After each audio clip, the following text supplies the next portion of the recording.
교재 14페이지 보겠습니다. 본문에서는 베드로와 제자들이 예수님을 따르기로 결단하는 장면이 나옵니다.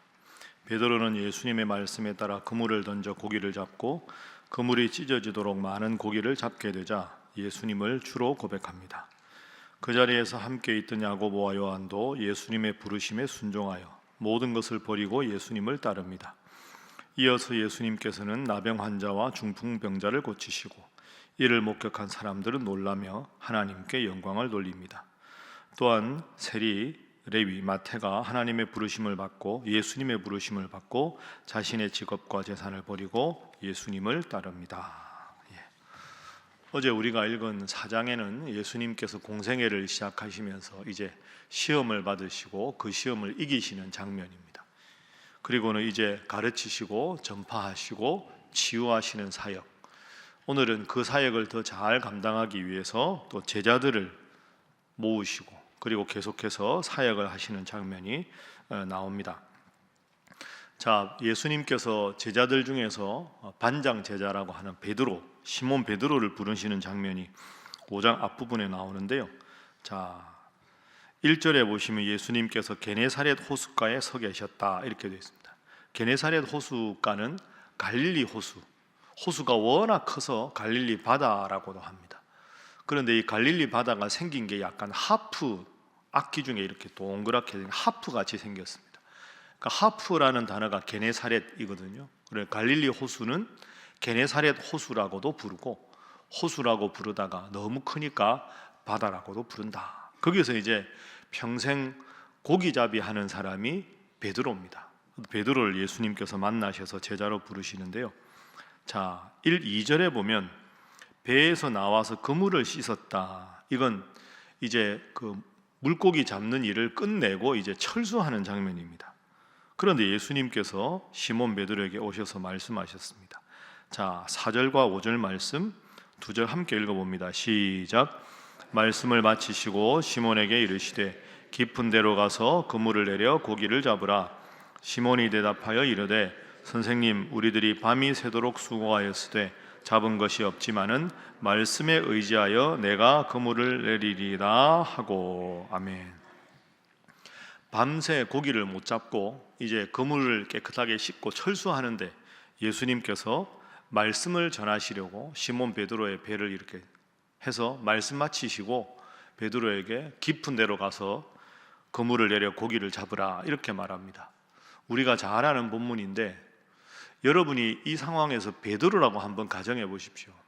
시몬 베드로는 평생 갈릴리 바다에서 그물질을 하던 사람입니다. 그리고 예수님보다 당시 나이가 더 많았던 것으로 추정합니다. 예수님은 지금 공생의 초기입니다. 제자를 모으니까 지금 예수님이 수많은 기적을 많이 행했던 게 아닙니다. 복음서가 연대순으로 기록된 게 아니거든요. 그러니까 아마도 시몬 베드로는 이때까지만 해도 예수님이 위대한 기적을 행했다는 걸 보거나 들은 적이 별로 없는 사람일 겁니다. 자, 그런 상황에서 자기는 평생 그물질을 했기 때문에 갈릴리 바다에 오늘쯤이면 파도가 얼마나 치고 오늘 정도면 물고기가 어느 지역에 있고 어느 곳에 가면 고기를 잡을 수 있게 이걸 제일 잘 아는 전문가입니다. 그런데 밤새 고기를 못 잡았는데 예수님이라는 분이 와서 딱 보니까 그물질하는 사람도 아니고 예수님은 직업이 목수 아닙니까? 그리고 아직까지 공생의 초기인데, 자 4절에 보면 깊은 데로 가서 그물을 내려 고기를 잡으라. 베드로 상식으로 이해가 안 되는 겁니다. 깊은 데 지금 고기가 있는 때가 아닙니다. 그런데 내가 고기에 대해서 제일 잘 아는데 밤새 못 잡아서 화도 나고 피곤하고 그물까지 씻었는데 웬 젊은 사람이 와서 깊은 데로 가서 그물을 내려 고기를 잡으라. 5절 보십시오. 베드로가 말합니다. 선생님, 존경하는 말이죠. 우리들이 밤이 새도록 수고하였으되. 베드로뿐 아니라 많은 무리들, 동료들이 밤새 수고했는데 잡은 게 없습니다. 그런데 그 다음이 중요합니다. 말씀에 의지하여 내가 그물을 내리리이다. 여러분, 왜 베드로가 반장 제자가 되었을까? 그 이유가 여기 있다고 생각합니다. 제 상식으로는 지금 고기가 없습니다. 밤새 우리들이 이런저런 시도를 다 해봤습니다. 당신 누군지 모르지만 깊은데 얕은데 오른쪽 왼쪽 전부 다 해봤는데 고기가 없는 날입니다. 오늘 같은 날은. 근데 당신은 전문가도 아니고 고기잡이 하는 사람도 아니고 나이도 보니까 나보다 어린데 당신이 뭘 안다고 지금 이럽니까? 보통 사람 같으면 그냥 여기서 내치는 겁니다. 근데 베드로가 생각을 했겠죠. 말씀을 전하는 저분의 말씀을 들어보니 위대한 분이다. 내가 내 상식으로는 그렇지만 다 접어놓고 저분의 말씀에 의지해서 그물을 내려보자. 그러니까 내 생각, 내 상식 다 내려놓고 예수님 말씀에만 따랐다는 것이 베드로의 위대한 점입니다. 결과를 보십시오. 6절 함께 읽습니다. 시작. 그렇게 하니 고기를 잡은 것이 심히 많아 그물이 찢어지는지라. 아멘. 기적이 일어난 겁니다. 이 기적이 일어난 이유가 뭡니까? 말씀에 의지하여 그물을 내렸다. 그러니까 나의 생각을 내려놓고 이건 내가 말씀을 읽었지만 이대로 안 되는 거야가 아니라 하나님의 말씀이 능력이 있으니, 예수님의 입에서 나오는 말씀이 능력이 있으니 제 생각 다 내려놓고 오직 말씀에 순종하겠습니다 했을 때 베드로가 능력을 체험했습니다. 첫 번째 기도 제목은 말씀의 능력을 믿고 기도하게 하소서 하는 것입니다. 말씀의 능력을 믿고 기도하게 하소서. 베드로의 훌륭한 점입니다. 제 생각에는 절대로 안 될 것 같고 일어날 수 없는 일이지만 내려놓겠습니다. 말씀에 의지하여 그물을 내리겠습니다. 여러분, 이 고백이 여러분 모두의 고백이 되기를 주님 이름으로 축복합니다. 그랬을 때 베드로가 기적을, 그러니까 거듭 말씀드리지만 말씀을 붙잡고 기도하는 것이 왜 중요하냐? 베드로의 오늘 모습이 좋은 모범입니다. 이거 뭐 내 생각이 아닌데가 아니라 다 내려놓고 말씀에 의지하여 순종합니다. 이것이 위대한 점입니다. 자, 그렇게 하니까 베드로가 주여 저를 떠나소서 저는 부족한 죄인입니다. 예수님께서 그 겸손도 보시고 베드로를 반장 제자로 삼으셨습니다. 그 이후에 12절부터 보면 예수님께서 병자들을 고치십니다. 나병 들린 사람도 고치시고 하니까 예수님 소문이 많이 납니다. 자, 15절 16절 두 절 함께 읽어보겠습니다. 시작. 예수의 소문이 더욱 퍼지매 수많은 무리가 말씀도 듣고 자기 병도 고침을 받고자 하여 모여오되 예수는 물러가사 한적한 곳에서 기도하시니라. 아멘. 이제 소문이 나니까 병 걸린 사람들이 다 예수님께 옵니다. 뭐 보통 표현으로 하면 예수님이 이제 인기 스타가 돼가는 거죠. 입소문 나서 야, 예수라는 사람이 누구도 고쳤다더라, 못 고치는 병이 없다더라, 말씀이 위대하다더라. 그러면 여러분, 예수의 소문이 15절에 더욱 퍼짐에 수많은 무리가 말씀도 듣고 자기 병도 고침을 받고자 하여 모여오되 16절 예수는 물러가사 한적한 곳에서 기도하시니라. 이게 예수님과 우리의 차이점입니다. 수많은 사람들이 몰려오면 그 사람들을 병을 다 고쳐주는 것이 우리 생각에는 맞는 것 같고 그게 더 자연스럽지 않나? 여러분, 그런데 예수님은 성경을 보면 병 걸린 사람이 예수님께 왔을 때 한 사람도 마다하지 않으시고 결국은 고쳐주셨습니다. 그러면 16절도 모여오되 예수가 모든 병을 고치시니라 이렇게 하는 것이 우리 상식에 맞는 것 같은데 16절에 예수님은 물러가셨다, 한적한 곳, 사람이 없는 곳으로 가셨다, 거기서 기도하셨다. 이것이 정말 예수님의 위대한 점입니다. 여러분, 우리가 믿음 생활하다가 이런 잘못에 빠질 수 있습니다. 열심히 새벽기도 나오고 열심히 교회일 봉사하다가 하나님이 복을 주셔서 내가 하는 사업도 잘 되고 내가 하는 일도 자꾸 잘 되다 보면 야, 하나님이 나에게 복을 주셨다.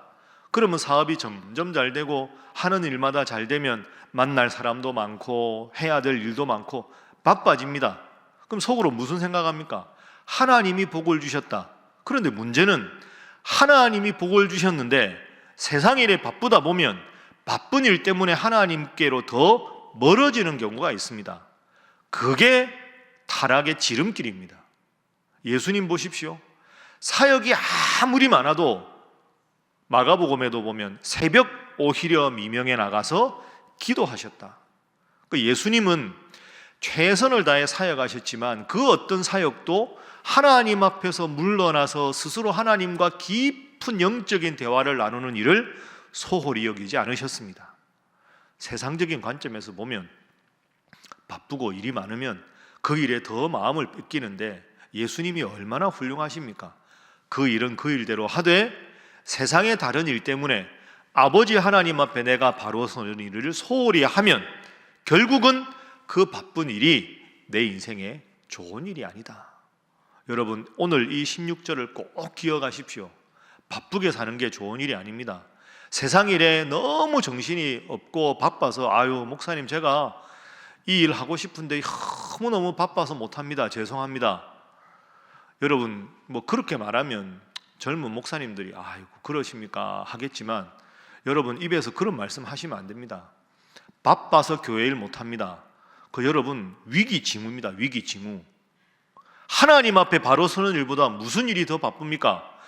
바빠서 못합니다라는 말은 안 바쁘면 하겠습니다 이 말 아닙니까? 그 말은 뒤집어 말하면 바쁜 일이 내 인생의 1순위고 하나님 앞에 바로 서는 일은 그 다음 후순위로 밀리는 겁니다. 그게 하나님 앞에 잘 사는 게 아닙니다. 그렇죠? 오늘 이 말씀 여러분 꼭 기억하시고 이 새벽에도 잘 오셨습니다. 여러분 다 바쁘고 힘들어도 정말 피곤해도 새벽에 일찍 눈 떠서 하나님 앞에 나오는 여러분이 복 있는 삶을 살 줄로 믿습니다. 바빠도 주님과 약속한 시간에 우선순위를 두고 주님의 일을 하는 일에 우선순위를 두어서 바빠서 기도 못하는 게 아니라 바쁘기 때문에 더 기도하고 바쁘기 때문에 더 하나님 말씀을 읽어서 우리 예수님의 모범 따라 주님께서 모든 것 더 해주시기를 주님 이름으로 축복합니다. 그래서 두 번째 기도 제목입니다. 하나님 앞에 바로 서는 일에 힘쓰게 하소서 하는 것입니다. 하나님 앞에 바로 서는 일에 힘쓰게 하소서.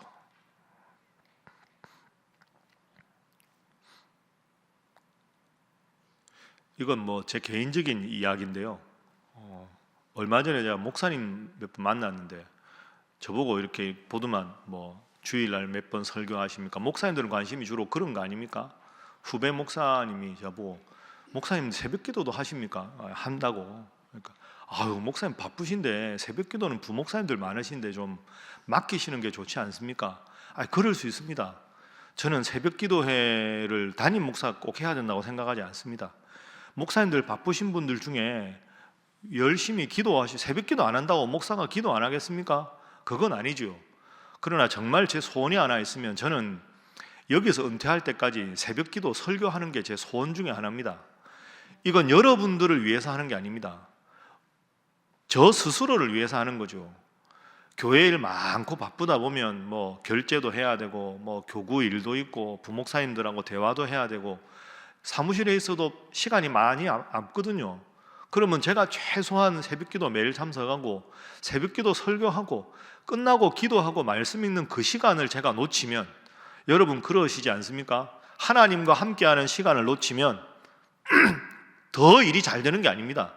하나님과 해야 되는 시간을 정확하게 지켜야 나머지 시간에 하나님이 지혜를 주셔서 짧은 시간에 모든 일을 잘 하실 수 있지 않겠습니까? 날씨가 추워지고 피곤하고 지쳐도 새벽에 하나님 앞에 나오는 일에 그게 다른 누군가가 아니라 여러분이 복받는 지름길이라 생각하시고 열심히 기도하시기를 주님 이름으로 축복합니다. 자, 제자들을 예수님께서 오늘 이제 다 뽑으시는데요. 그 장면을 보겠습니다. 먼저 11절 보시지요.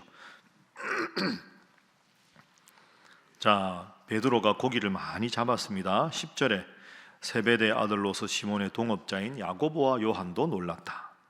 예수께서 시몬 베드로에게 말하시되 무서워하지 말라. 이제 후로는 내가 사람을 취하리라. 11절 함께 읽습니다. 시작. 그들이 베드로를 육지에 대고 모든 것을 버려두고 예수를 따르니라. 아멘. 여러분 이 11절이 위대한 구절입니다. 자, 시몬, 야고보, 요한 나를 따르라 예수님 말씀하셨는데 모든 것을 버려두고 예수님을 따랐다. 여러분 이 고기잡이 하는 사람들이 뭐 경제적으로 여유가 있는 사람도 아니고 오직 자기한테 유일한 재산은 배 아닙니까? 그걸 버려두고 예수님 따르면 식구들은 뭐 먹고 살고 뭐 어떻게 되겠습니까? 그런데 예수님 이 말씀 하시자마자 따릅니다. 이게 위대한 겁니다. 자, 마태를 부르시는 장면도 보겠습니다. 28절 보십시오. 27절에 예수님께서 부르십니다. 그 후에 예수께서 나가사 레위라 하는 세리, 마태를 말합니다. 마태는 세리니까 세관에 앉아 있습니다. 나를 따르라 말씀하셨습니다. 28절, 자 읽습니다. 시작. 그가 모든 것을 버리고 일어나 따르니라. 아멘. 모든 것을 버리고 일어나 따랐다. 세리는 돈 버는 걸 제일 좋아하는 사람 아닙니까? 그 당시에. 그러니까 세리라는 직업은 이스라엘 사람들 중에서 식민지를 지배하는 로마의 하급 관리와 내통을 하면서 세금을 거둘 때 예를 들어서 100만 원 거두면 200만 원 걷어가지고 100만 원 로마 정부에 바치고 8, 90만 원은 자기 뒤를 봐주는 로마 하급 관리 군인들한테 주고 1, 20만 원 자기가 가지는 겁니다. 세리가 제일 돈이 많은 사람입니다. 그런데 이스라엘 사람들 입장에서는 동족의 피를 빨아먹는 가장 악랄한 사람이죠. 그래서 여러분, 세리는 죄인과 동급입니다. 예수님 별명이 뭡니까? 세리와 죄인의 친구. 그냥 죄인의 친구라고 하면 되는데 세리라고 직업을 명시한 이유는 그만큼 세리가 경멸받는 직업입니다. 그런데 마태가 왜 세리를 할까요? 돈이 좋으니까. 나는 뭐 욕먹어도 좋다, 돈만 있으면 된다. 삭개오하고 마태가 딱 그런 사람 아닙니까?